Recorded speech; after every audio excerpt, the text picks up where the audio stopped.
If working harder actually made people rich, most adults would be wealthy by now. But they're not. And that's not an accident. The system doesn't reward effort, it rewards obedience. And the moment you understand this, money starts making sense.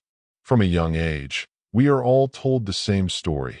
Study hard, get good grades, find a stable job, work harder, and one day you'll be free. But look around. People are more exhausted than ever, working longer hours, yet still living paycheck to paycheck.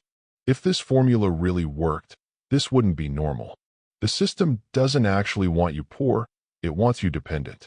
Just comfortable enough not to rebel, and just scared enough not to quit. Schools don't teach you how money works, they teach you how to follow rules. Jobs don't buy freedom, they rent your time. And debt is the invisible leash that keeps everything in place. A salary feels safe, but safety is the most expensive illusion ever sold. When your income depends on permission, you're never truly free.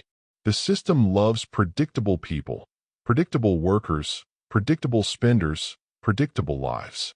Freedom breaks predictability, and that's exactly why it's discouraged. If people truly understood money psychology, they would start asking dangerous questions. Why am I trading my life for numbers? Why am I always busy but never ahead? Why does success feel more like a trap than a reward? Financially free people don't consume the same way, and the system depends on constant consumption to survive. Financial freedom doesn't start with money. It starts with the way you think. The moment you stop asking how to earn more and start asking how money actually moves, you step outside the game. That's the first crack in the system, and cracks always spread. The system doesn't want you financially free, but it can't stop you from understanding it. And once you see the game clearly, you can never unsee it.